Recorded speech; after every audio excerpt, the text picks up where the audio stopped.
দর্শক, কিছু সময় আগেই বলেছিলাম যে একটি শিশুকে ধর্ষণ শেষে হত্যা করা হয়েছে, হত্যা করে বস্তার মধ্যে আটকে রাখা হয়েছে। এখন আমরা দেখতে পাচ্ছি যে সেই যে যার বিরুদ্ধে এই ধর্ষণের অভিযোগ উঠেছিল তার লাশ হয়তো বা পড়ে আছে। সেটি জনতা নিজের হাতেই তার বিচার করে দিল। জনতা, স্থানীয়রা তারা এই ধর্ষণের নৃশংসতা ধর্ষণের নৃশংসতা এটা কিন্তু সহ্য করতে পারেনি স্থানীয় মানুষ। শত শত মানুষ তাকে মেরে থেতলে দিয়েছে একেবারে। এবং আমরা যারা দেখেছি যে ভেতরে কি অবস্থা, ওর এখন বেঁচে আছে? না না, এখন বেঁচে নাই। না না, একবার এই তো মনে করছেন ও খুব জঘন্য একটা অন্যায় করছে। সে মনে করে একটা বাচ্চা শিশু, তার হাতে কোনো হিংসা থাকতে পারে না। এই জানোয়ারটা সেই শিশুটারে এমন ভাবে হত্যা করছে, তা পাবলিকে সহ্য করতে পারে নাই। এই কারণে তারে একবারে বিদায় করে দেওয়া হলো, যাতে কেউ এরকম আর না করে।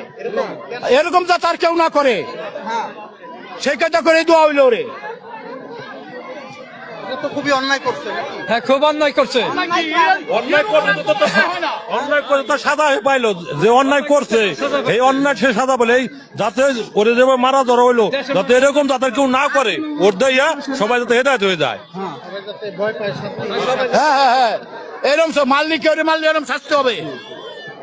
দর্শক, বলছিলাম এই চর নসিপুরের যে ঘটনা, চর নসিপুরে ক্লাস 1-এ পড়ে ছোট্ট একটি শিশু, সেই শিশুটি গতকাল বিকাল থেকে নিখোঁজ হয় এবং নিখোঁজ হওয়ার পর থেকেই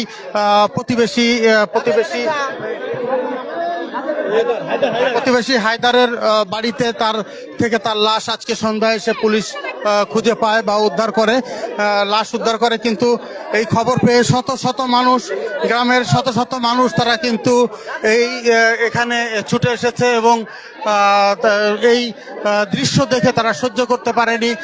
তারা ঘর ভেঙে তারা এই ঘরের মধ্যে প্রবেশ করে এবং যার বিরুদ্ধে এই ধর্ষণ এবং হত্যার অভিযোগ উঠেছিল তাকে নিজের হাতেই স্থানীয় জনতা বেধড়ক পিটিয়েছে এবং বলা হচ্ছে যে সে এরই মধ্যে মারা গেছে, সেটি জনতা বলছে। এবং বলছেন যে এটি আসলে তারা ক্ষুব্ধ হয়ে আসলে এই বিচারের যে মব জাস্টিস বা যাই বলি, এই ঘটনাটি ঘটিয়েছে, যাতে কেউ এর ধরনের ঘটনা আর কখনো না ঘটায়, কেউ যাতে এমন ঘটনা আর কখনো না ঘটায়, তাই দৃষ্টান্তমূলক শাস্তি তারা দিয়েছে, এটি দাবি করছেন।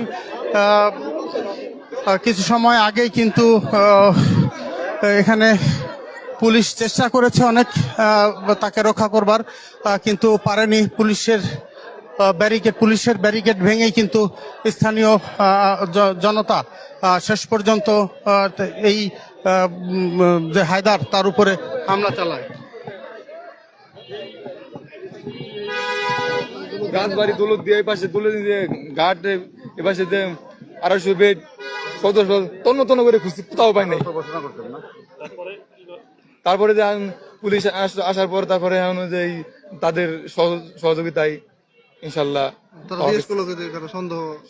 সন্দেহ। আমি তাই বললাম যে আমার মনে একটু সন্দেহ লাগে, একটু কথা মোটামুটি উনাদের। তাকে কেন সন্দেহ করলেন আপনারা? তার সন্দেহ করলে সে হলো খালি পিছিয়ে থাকে আর খালি পাশে হাত দেয়, পিছিয়ে থাকে, কোন কথাই বলে না। উনি কি আগে আসবে না? উনি আমার দাদা, আর উনি আসবে আগে না, যে আসলে মেয়েটা গেল কোথায়, ও তা না গিয়ে ও খালি পিছনে থাকে, খালি পিছনে থাকে। মেয়েটা আপনার কি হয়? আমার মেয়ে। আপনার মেয়ে? হ্যাঁ। ওই হায়দার হচ্ছে আপনার কি হয়? আমার দাদা হয়। আপনার আপন দাদা? চাস্তো দাদা? আপনার দাদা? আমার দাদা। হ্যাঁ। তার মানে মেয়েটার হচ্ছে তাওই হয়। তাওই।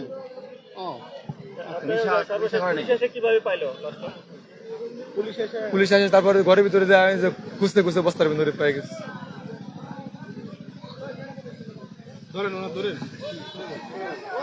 আসলে বলার মতো কোন, এটা এমন একটা ঘটনা হৃদয় বিদারক, এটা বলার মতো ঘটনা না।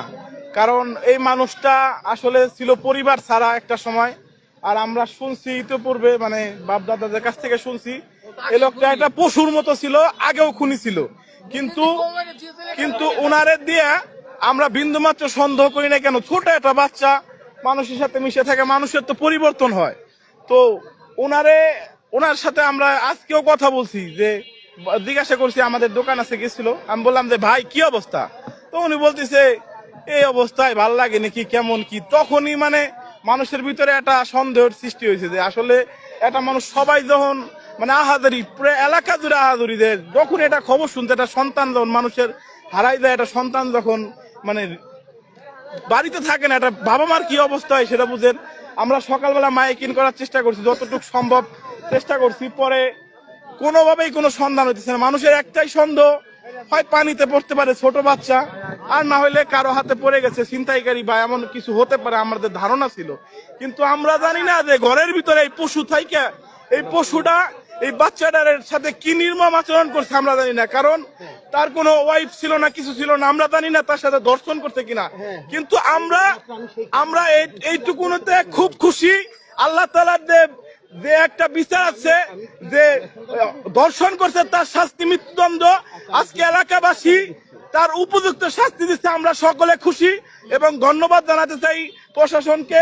আজকে ওসি মহোদয় তিনি দুপুরের পর থেকে এখানে এসে অভিযান করে, তো অভিযান করার পরে তিনি তিল করে যে লোকটাকে আমরা যে হায়দার মোল্লা যে ভিকটিম তাকে বলে, যে তাকে বলার পরে তার সাথে কথোপকথন বলতে বলতে কথায় কথায় তার সাথে তাদের টিমটা নিয়ে তার ঘরে যেয়ে আমরা সন্ধ্যার একটু আগে আমরা সকলে যখন কথা বলতেছিলাম, তো তখন হঠাৎ করে রুমের মধ্যে থেকে একটা আওয়াজ চলে আসে যে পাওয়া গেছে। তো এইটাই হলো ঘটনা। উনি অত্যন্ত নিকৃষ্ট মনের মানুষ, একটা মানুষ যে এমন হইতে পারে সেটা ভাষায় প্রকাশ করার মতো না।